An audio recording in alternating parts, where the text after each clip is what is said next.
এবার আমি আহ্বান জানাবো এই নজরুল সঙ্গীত শিল্পী পরিষদের প্রতিষ্ঠাতা সভাপতি শিল্পী আবুল হাশিমকে কিছু বলার জন্য।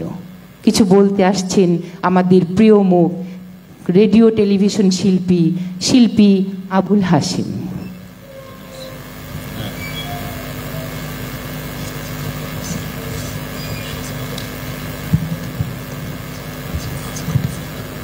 প্রিয় সুধী মণ্ডলী, সবাইকে সান্ধ্যকালীন শুভেচ্ছা জানাচ্ছি। আজকে আমরা যে অনুষ্ঠানটি করতে যাচ্ছি বিশ্বকবি রবীন্দ্রনাথ ঠাকুরের 164তম জন্মদিন উপলক্ষে এই অনুষ্ঠানটি করার কথা ছিল 25শে বৈশাখ 8ই মে, কিন্তু এটা সদর উপজেলায় নির্বাচন থাকার কারণে আমরা ওই দিন অনুষ্ঠানটি করতে পারি নাই। সেই জন্য আমরা 11 তারিখ আজকে শনিবার এই দিনটি বেছে নিয়েছি। মূলত আমাদের সংগঠন নজরুল সঙ্গীত শিল্পী পরিষদ, এটা ঢাকার একটি কেন্দ্রীয় কমিটি, আমাদের কিশোরগঞ্জ এটা আঞ্চলিক কমিটি, জেলা কমিটি। আমরা সাধারণত নজরুলের প্রতি জন্মবার্ষিকী মৃত্যুবার্ষিকী পালন করি এবং চেষ্টা করি সবসময়ই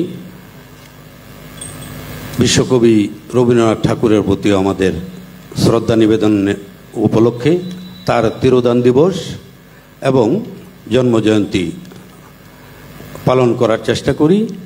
আজকে এরই ধারাবাহিকতায় আজকে রবীন্দ্র জয়ন্তী আমাদের নজরুল সঙ্গীত শিল্পী পরিষদের ব্যানারে আমাদের নজরুল সঙ্গীত শিল্পী পরিষদের শিল্পীরা এই অনুষ্ঠানটি উদযাপন করছে। বিশেষ করে আমাদের এই নজরুল সঙ্গীত শিল্পী পরিষদের গুটি কয়েকজন শিল্পী দ্বারা এই সংগঠনটি পরিচালিত হয়। চেষ্টা করি প্রতি মাসে মাসে নজরুলের গানগুলি আমরা প্রতি মাসের 1 তারিখ আমরা একটি অনুষ্ঠান করি।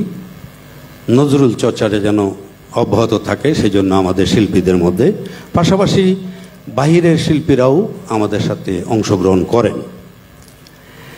এখন বিষয় হলো, আপনারা জানেন আমি একজন লোকসঙ্গীতের শিল্পী। আমি দেশে এবং দেশের বাইরেও বিভিন্ন জায়গায় লোকসঙ্গীতের শিল্পী হিসাবে আমি ডাক পড়েছে। হ্যাঁ, কিন্তু এখানে নজরুল এবং রবীন্দ্র জয়ন্তী আমরা পালন করি। আমি শিল্পী হওয়ার প্রারম্ভেই আমি একজন সংগঠক হিসাবে কাজ করেছি। আমার প্রথম সংগঠন দ্বাদশ শিল্পী গোষ্ঠী আমার হাতে গড়া। ওইখান থেকে আমি সংগঠক হিসাবে সব শিল্পীদেরকে নিয়ে কিছু ভালো কাজ করার চেষ্টা।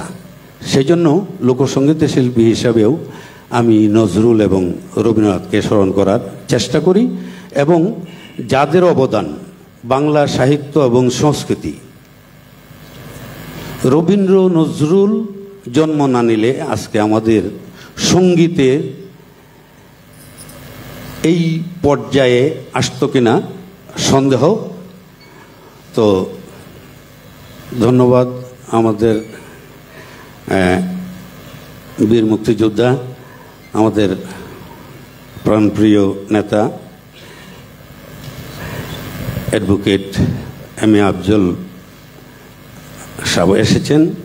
আমরা ধন্যবাদ জানাই, কৃতজ্ঞতা জানাই। আজকের এই অনুষ্ঠানটি উদ্বোধন করবেন জেলা শিল্পকলা একাডেমির কালচারাল অফিসার জনাব তানিয়া ইসলাম। এরপরে সাথে সাথে আমাদের অনুষ্ঠানটা শেষ হয়ে যাবে। আমরা বক্তৃতা আনুষ্ঠানিকভাবে কোনো বক্তৃতা রাখি নাই। তারপরেও কোরাসের পরে বিশেষ করে আজকের এই অনুষ্ঠানে যারা আসছেন এর মধ্যে বিশিষ্ট দুই চারজন ব্যক্তি, যেমন আজকে ডাক্তার সুশীল কুমার শীল, আমাদের অ্যাডভোকেট এম এ আফজল মহোদয়, এরকম দুই চারজন একটু অনুভূতি ব্যক্ত করবেন, আমরা এখান থেকে দেখে নেব অনুষ্ঠানে। পাশাপাশি কৃতজ্ঞতা প্রকাশ করছি, আজকে আফজল ভাই আসছেন এবং প্রফেসর নাদিম সাহেব আসছেন আমাদের এই অনুষ্ঠানে, মুয়া লতিফ ভাই, পারভেজ ভাই কাব্যিক, মেয়র মাহমুদ পারভেজ আসার কথা আছে, অ্যাডভোকেট মায়া ভৌমিক, মোহাম্মদ জুয়েল মহোদয়, ধনেশ পণ্ডিত, কবি বাঁধন রায়, কবি সুভাষ, বিশিষ্ট সাহিত্যিক সদরুল্লাহ, আমার খুব প্রাণপ্রিয় মানুষ, উনি উপস্থিত হয়েছেন, বাবু নারায়ণ দেব, মানসকর, শিল্পী মুজিবুর রহমান, কৃষক নেতা বাচ্চু ভাই আসার কথা রয়েছে, জিয়াউর রহমান জিয়া ভাই বিশিষ্ট সংগঠক, অ্যাডভোকেট সমর সরকার সহ অনেক গুণীজন এখানে উপস্থিত আছেন। আমি কৃতজ্ঞতা জানাই বাবুল ভূঁইয়া সহ অনেকেই, হ্যাঁ, আমাদের ফারুক সহ অনেকেই আছেন, কামাল, সবার প্রতি কৃতজ্ঞতা জানিয়ে আমরা আজকের এই অনুষ্ঠানটি শুরু করতে যাচ্ছি। বিশেষ করে রবীন্দ্রসঙ্গীত একটি কঠিন বিষয়, সুর তাল সব মিলিয়ে একটা মেজাজি, নিজস্ব একটা মেজাজ আছে রবীন্দ্রসঙ্গীতের। এটা হয়তো আমাদের কিশোরগঞ্জে সংখ্যা খুবই কম শিল্পীদের, তারপরেও আমরা আমাদের মতো করে সাজিয়েছি। আমাদের ছোট্ট এই শিল্পীদের ভুল ত্রুটি হতে পারে, দয়া করে ক্ষমা সুন্দর দৃষ্টিতে দেখবেন। পাশাপাশি দেখেন, আমাদের এই সংগঠনটি, আমাদের কোনো ফান্ড নেই, কোনো তহবিল নেই। এই শিল্পীরা যাদের মানে অনুদানে আমাদের এই অনুষ্ঠানটি করা হয়, সেটা কালচারাল অফিসারকে বলেছি। এই জন্য কৃতজ্ঞতা জানাই আমাদের সদস্য সিক্তা ঘোষ, রোমা অঞ্জলি, মনিকা দাস, বিকাশ সরকার, গৌরাঙ্গ পাল, মাহবুব, কামাল, কাজল, উম্মেহানি, সাথীরানী দাস, সাবা, সুমাইয়া, চয়ন সহ আমাদের সাথে যারা আছেন, তাদের অনুদানে আমাদের এই প্রতি বছরেই নজরুল এবং রবীন্দ্র জয়ন্তীটা আমরা পালন করি।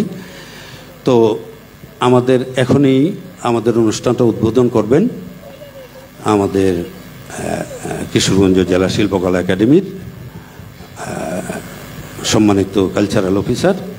উনি আনুষ্ঠানিকভাবে উদ্বোধন করার সাথে সাথেই আমাদের অনুষ্ঠান শুরু হবে সঙ্গীতের। আমি অনুরোধ জানাচ্ছি কালচারাল মহোদয় এসে অনুষ্ঠানটি উদ্বোধন করার জন্য।